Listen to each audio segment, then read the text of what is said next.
Hi, everybody, and welcome to another exciting edition of Words, Images, and Worlds. Delighted on this episode to be talking with longtime comics creator. Can I say legend? Is legend an acceptable term? Well, only if legends take the garbage out and get occasional dandruff every now and then. Right, right. So somebody's got to do it. Somebody's got to do it. Absolutely. So I'll say comics legend, Steve Root. Steve, thank you for jumping on, and thank you for talking with me for a few minutes today. The legends are people like Jack Kirby and Hal Foster and Alex Raymond, and Roy Crane, and those kind of people. Oh Those are yeah. the legends, people that started the business. Absolutely. We're just Back all of the group. following up. Yeah. Although someone probably, I wonder if they took out their trash or if they had someone do it for them. No, they took out the trash. That's part of that generation. They did everything on their own. Yeah. Yeah. Definitely part of the process of being human and creating these stories and love the humility there as well. And I recommend tea tree with dandruff because I've had that from time to I've time. heard So that. No, good advice. yeah, Well, that's absolutely. fun. So you are wearing a shirt that represents probably the first story that I came across of yours, which was Nexus. I believe that was a Nexus shirt. Um, and man, you have worked on a pantheon, just an amazing range of books. One of the more recent ones that struck me was Future Quest. Some of the work that you did there, kind of bringing your sensibility to the world of Hanna-Barbera too. Yeah. Um, HB stuff, that was a huge thing when I was a kid. And now it's become a thing. People grow up and they want to exploit it. And I mean, that's what happens when people uh, grow up and they have to find jobs and they want to do the things that they remember as being fun. So Mhm. that's what you're going to see always. Right. Revive that sense of fun. So the people that grow up often get into publishing. They work for a big company. Hey, let's bring back these characters. And normally they would call me up if people were being late, Hmm. Hmm. which is rampant these days. The editor would call up and say, "Well, we know who to go to when people are late, Yeah. so call me up." Hmm. And I would talk to Dan DeVito and I say, "Well, why do you keep these guys around if they're always going to be late and you know they're going to be late?" And there was never a good answer. It was just a matter of preference. They liked working with these guys and they were willing to put up with them no Hmm. matter how late they were. So Yeah. it's kind of a go figure to people like me as to why. I mean, their work is not so dense that you would think that they would be late all the time. Hmm. Hmm. I don't get it, but I came through, and I'm glad I did. It made me feel good. I'm glad the editors were happy. I bailed them out a little bit, but um, it's a funny world. People don't make deadlines anymore. Yeah, yeah, the deadline gets pushed and pushed, and that kind of goes back to what you were saying about some of the legends meeting those deadlines. And I just hear stories of Kirby working on 4 books, 5 books at a time, just doing this amazing work on time. Um, so really an interesting milieu for sure. Yeah, he could do that. I mean, if I could do that, I would. Hmm. Um, Everyone has a basic pace, and if you know what that pace is, you need to be able to um, stick to that. And uh, if publishers know that about you, they should they should work with that Yeah. so that you're never going to be too crammed. But if it's required, you need to come through for these guys. Hmm. I Hmm. mean, that's part of the challenge and actually part of the fun too. But to Yeah. be consistently late, and I mean, it's every single time you can count on them being a month late or 2 months late is kind of an absurd thing. Agreed. Agreed. I was talking with a colorist on one of these episodes, and he was talking about filling in for people, and his basic premise was, I'm coming for your job if you're consistently late because I'm going to show them what I can do, and I'm going to show them that I can do it Yeah, quickly. I think that's perfectly sound. I think that's a good way to think about it. Yeah. Yeah. So I usually ask, I know you've talked about your comics origins before in other spaces, but a slightly different question. Just curious about the comics medium and what kind of draws you to that in the work that you do. What do comics allow you to do in the stories that you want to tell? Pretty much everything. Hmm. And there's nothing they don't allow you to do. Um, and anyone thinks if anyone thinks that there's limitations on them, it's because there's limitations in their own thinking Hmm. that makes them believe that. I don't have limitations on my thinking. So it's if you're going to think a certain way, that's the way to think about it. Is not Hmm. to have any shackles on what can't be done. I have a real problem with people that think in terms of I can't do this or you can't do that. Hmm. I just don't like that kind of thinking, and thankfully I'm kind of free from that. And to be free from that is to have your that's the perfect place for a person that thinks like that to be in comics because there's the idea that you're going to come into a field where imagination reigns and put limitations on your imagination. Well, you got to wonder where that kind of thinking is coming from to begin with. Hmm. The people that I got into the business for that made me ever want to do comics in the first place where people would know no limits on their imagination. They showed me what could be done. And they inspire the people that are eventually going to get into the field. I always like to draw, and if you grew up reading comics and loved the stories that they told, and that's kind of key. Because if I was growing up today and read the books that are coming out now, there's no way I would want to be a comic artist. It Hmm. was definitely a part of being growing up in the '60s and reading the 1960 Marvel comic books. That was uh, that was directly responsible for everything that I do in my career. Yeah, yeah. I'm struck by the way stories sort of restart every couple of years now, and to They're think all that that's just normal. yeah, it's so funny because no matter what Marvel says or doesn't say, everything they ever built was on the first 10 years. Hmm. Hmm. And it's just a constant regurgitation and recycling of that of what they began there. Yeah, yeah. And you mentioned how people sort of come along and then try to recapture whatever they grew up with, which I Yeah. totally see that with action figures coming back, being rebranded and things like that. But it's almost like they keep looking for that right combination of nostalgia. Yeah, it's a funny thing, how people yearn for that. Um, I found that in what I do. Hmm. Um, one of the reasons I maintain it is because I don't look at anything today to take me out of that mindset. I always look to the things that I loved Hmm. Hmm. and continue to love and love even more based on the fact that they don't make things like that anymore.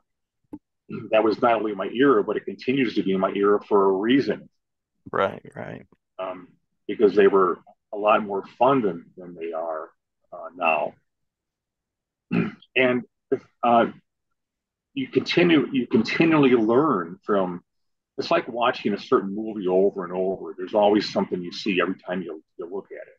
Well, Hmm. that's the way it is with comics and anything else that um, bears over time a stamp of quality. You can keep going back and looking at it. And there's always something you're going to notice. And that's part of the fun of being a fan of something. And you take that love of what you saw and you continually kind of re-energize yourself to the work that you do and continue to do throughout your life. Hmm. Hmm. And if you're lucky, you always maintain that sense of excitement. If you're not lucky, you burn out and you lose you lose your way somehow, and you forget. Something will happen during your life. Maybe you burn out because you work too much, or you get greedy and you just take on more work than you should, or um, things like that can happen to you.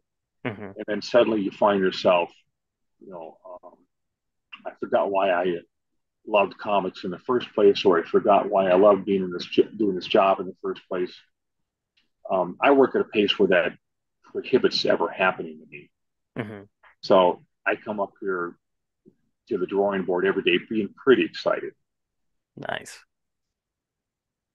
It's great that you maintain that joy, and it sounds like when you're looking for inspiration, if I'm hearing what you're saying, it sounds like you are a rereader. You like to go back to the classic stories, the stories that you love, and um, some of those pieces, and at least in the world of comics.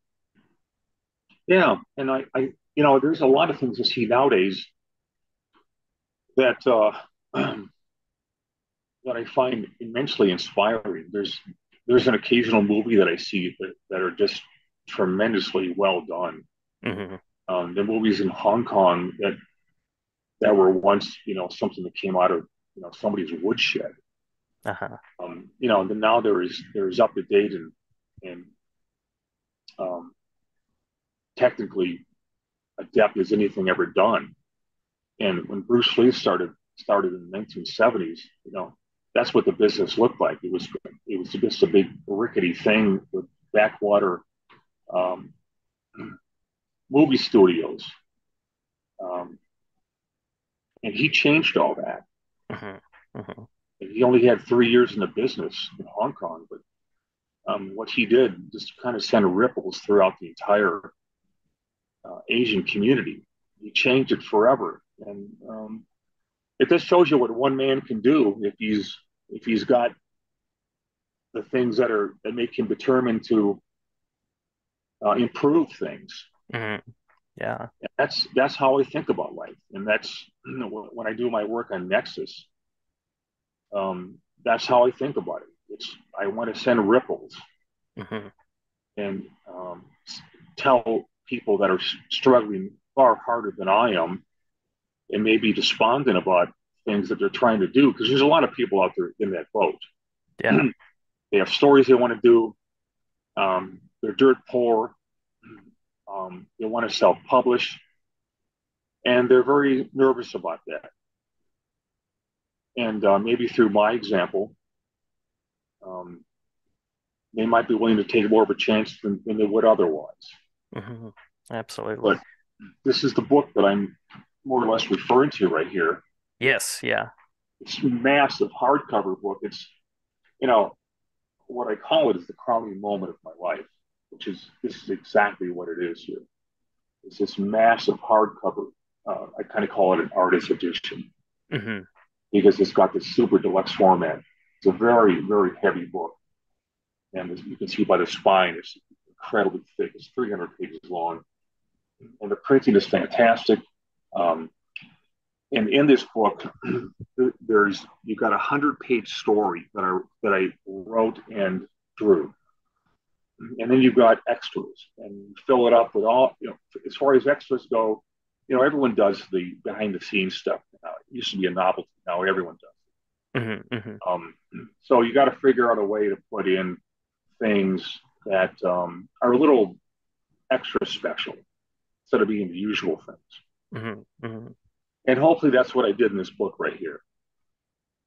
So I honestly think it's foolproof. I think anyone who uh, forks out the money for a book like this will look at this kind of stuff the way I looked at the books I grew up with, and just it's something you're going to want to look back and refer to for literally the duration of your life.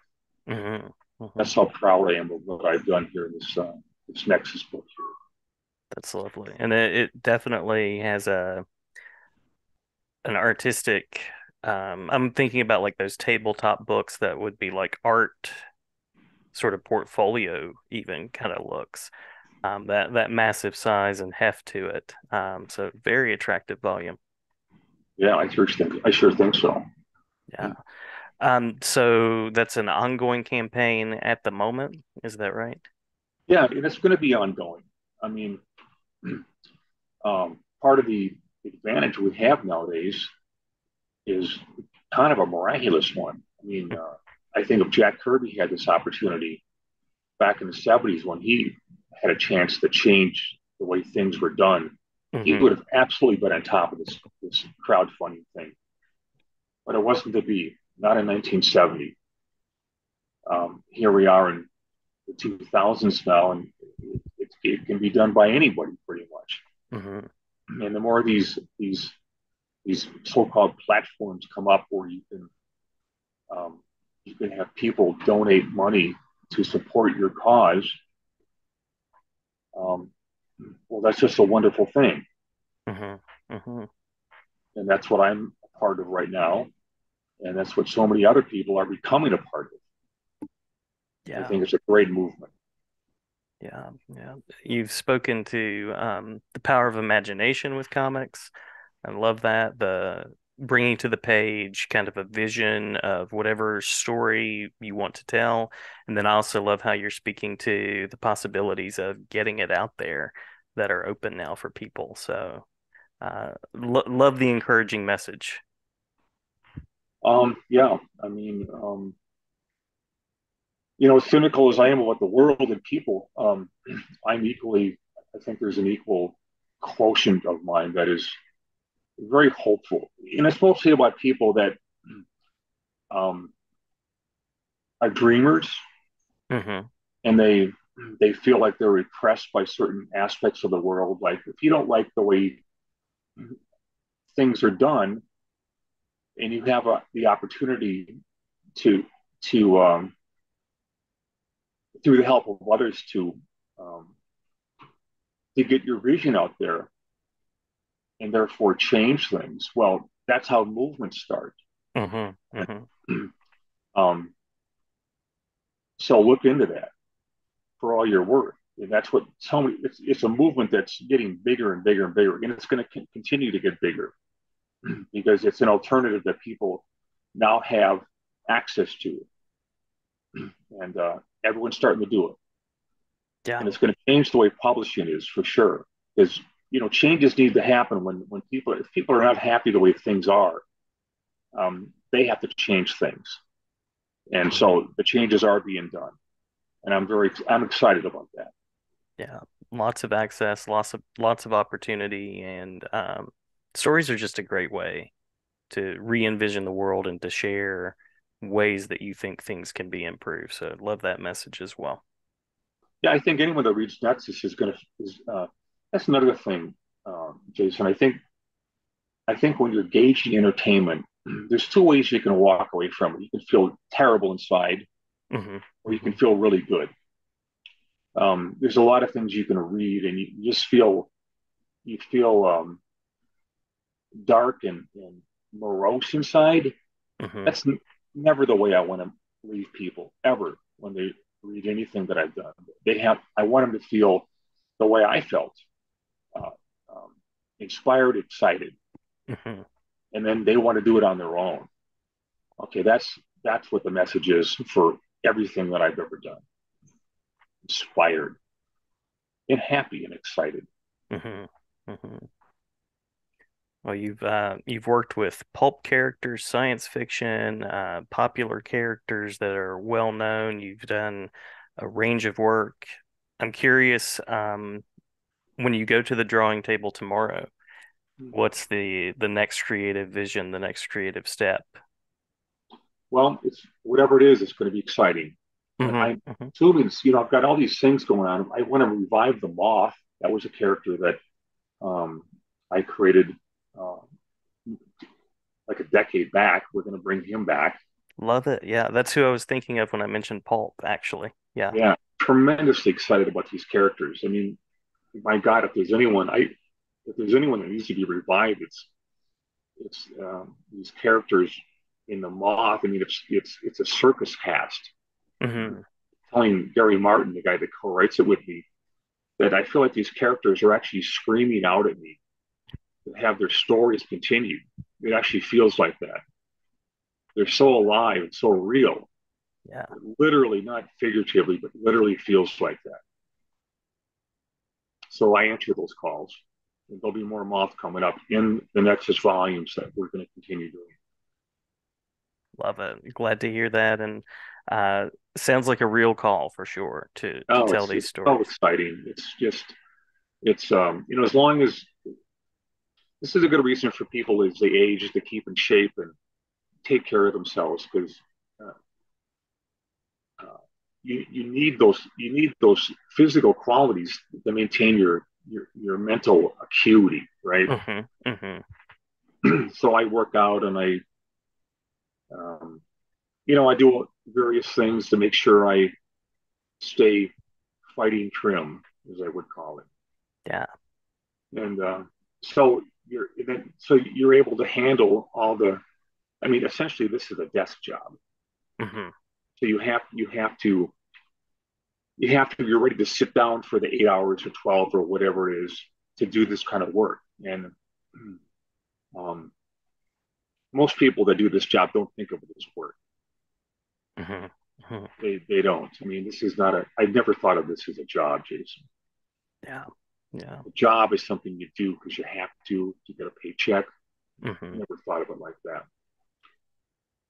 And not only the stamina of sitting down at that desk, but then the creative vision of imagining new ways to explore panels, to explore pages, to bring lines together. And I mean, that's to me, that sounds like one of the challenging parts, having the breakdowns, having the way that that story is then going to play out on the page for the reader. Well, yeah. Well, somehow that people with the abilities that they tend to be born with, that's one of them in me. Mm, You know, hmm. if you look at a person's mind, they can. There's so much they can do, and there's so much they just can't do. Hmm. My brain has no ability to do math. Numbers just fly out of my head. I can't. I don't. Whatever lobe that you have in your brain that does numbers and math, it's probably so small you can't even see it in my brain. Um, Same here. Same here. I have that but as well.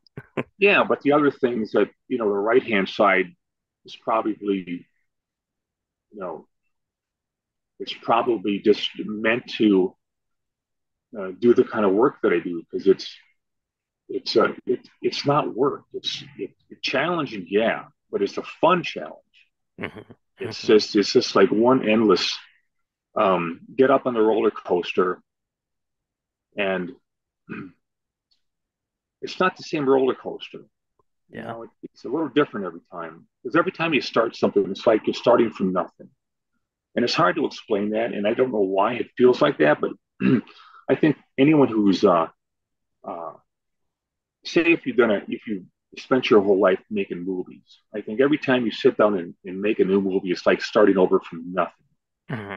Hmm. And it's hard to explain why we think like that, but every time you sit down and it's a new project, and okay, when I did this run at Marvel, I did all the characters: Spider-Man, Thor, Captain America.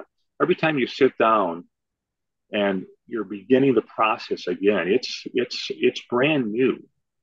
It doesn't matter how many times you've drawn a panel or drawn a comic book or drawn a character or sketched them out in your books or thought about it.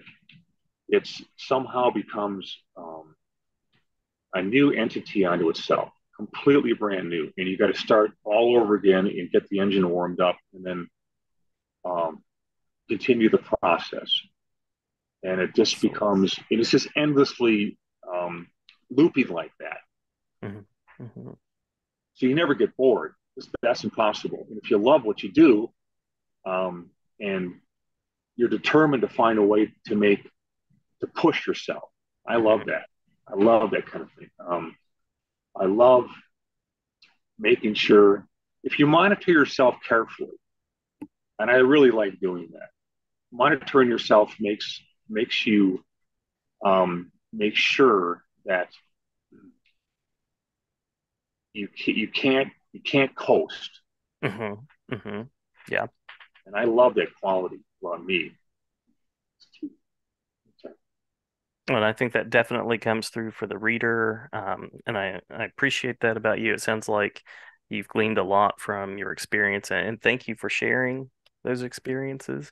I don't want to keep you over. I promised you a brief chat. So I just want to mention the Coming of Gourmando again, the Nexus volume that you held up a little while ago. So anywhere, I have steverude.com / uh, Gourmando redo. But then anywhere else that you would want to share that listeners can go and check out sketches, more about this project, or places to connect. Well, I've got this big YouTube channel, and I've got Hmm. just tons of stuff in there. And sometimes we get a vast amount of hits, and sometimes we get kind of a minimal amount. But some of the best ones where I go into these painting tutorials and illustration tutorials, I think they're really cool. They're really Hmm. exciting. All the things I've imparted, and um, I think they get overlooked sometimes. But uh, anyone who's interested in illustration or art, I think the things they can learn within these things that I've put up there are kind of endless, actually. I mean, Hmm. you can explain almost your entire knowledge about something in a half hour, Hmm. and then what you do with it, you just look at it as often as you want, and you take what you can from it and you practice it, Yeah, and you do absolutely. it over and over and over. And for creative people, um, the, because it's a creative process to copy and, uh, and sketch and practice, it's it's always creative. It's not rote, you know, punch, punch, punch like in karate and stuff. It's Hmm. it's it's um it's it's making it's doing what it's what repetition is supposed to do. It's supposed to become so much part of you. It's supposed to assimilate all the things that you can't do any other way than through perpetual thoughtful practice.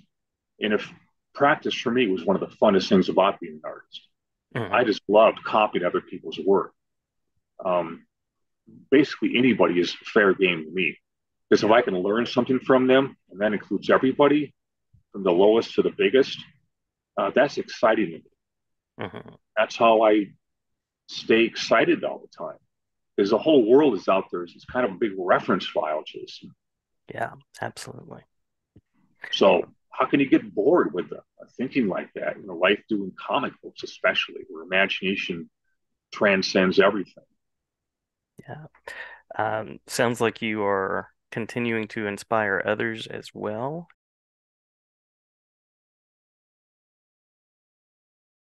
Anything that we've missed as we're coming to the end of our talk? Um, well, I think people might get a charge out of seeing my sketchbooks. Yes, absolutely. And You I've know, seen there's some pages I think I've seen on Instagram of some of your work in progress as well. yeah, that's probably Little Super posting that Jessica that you saw earlier, Hmm. like the latest page right here. Wow. You know, this is what I'm talking about. You anything you see that you think is uh, something you can learn from. Hmm. There's little Tinkerbell up there, and there's some drawing that I broke down the rhythms of the body. And I was just reading one of the Disney books, so I copied the work there. And this is where things become assimilated into me, Yeah. the Yeah. rhythms and 1,000 hours of back and forth and learning. And here's more stuff right here. There's classical illustration stuff right here, Love it. and more Disney things. Hmm. But everything I decided to copy was something that I knew if I copied it, I could learn something from it. Hmm. Hmm. Um, um, there's a page right here that shows how eclectic things can get. There's Captain Kirk up there. Nice. Yeah, which is part of my Streusen style, my Drew Streusen style that I'm trying to uh, work into my own sensibilities. It's Uh-huh. color pencil and wash. I don't have an airbrush, so I have to use watercolor. There's Mr. Silly up there, my little boy Brandon when he was a baby. And this is a copy of a background from Snow White. Oh, wow. From here, that almost looks like a collaged photograph, but you've really captured the realism there. With you said it was a wash. Yeah, it was a wash. It's watercolor, yeah. Hmm. And then here's a little thumbnail sketch that I did for the cover that I showed you earlier. Did I show them the illustration here, Super? Okay, this little thumbnail right here that you see here. Hmm. Okay, the big version of that, because we always start with thumbnails. If I can back Wow. up here, that's this painting full size. Wow. So this starts as a smaller sketch in your mind that you just kind of practice and think about on the sketchbook page, and then it becomes this. Yeah, then it becomes this. Wow. And the idea is of thumbnails is if it reads small and has impact small, it'll read the same way when it's large. Hmm. Hmm. But if you look at it small and it looks like camouflage and you can't tell what's going on, go back to the drawing board. This right here is my palette. I I just use this to wipe the paint off before I go to the actual piece. Uh-huh. That looks kind of cool, so I just kind of pasted it in there. Yeah. There's a definite mood there for sure. Yeah, I just thought it was pretty. Uh-huh. Here's some pen and ink stuff that I do. Nobody does this anymore. Mm. See if I can square this off here. Hmm. This is like working backwards in a mirror here. Yeah. But you see this kind of stuff? I mean, I don't see anybody doing this anymore. And I just Yeah. love doing this stuff. It almost But has like a Norman Rockwell, um, even a like noir kind of feel, some of those characters and pictures. well, it comes from the 1900s when that's the way they could reproduce things Hmm. in newsprint, because that's what they work with. Then. And so they invented this pen and ink kind of engraving style. And I don't know why people limit themselves. Artists Yeah. limit themselves to I don't know, pencil or just pen and ink. I don't get that. I Hmm. mean, to me, it's a whole playground of things. If people were in my studio, they'd see a station for everything, and they're Hmm. all separate. So when you want to go into oil painting, there's an entire area just for oil painting. There's an area entirely set up for pastel. Hmm. In the old days, you'd have to move everything out of the way to set up a new kind of a medium. But hopefully, as life goes on and you acquire a little bit of this and a little bit of that, you don't have to go through that college stuff anymore. Right. Right.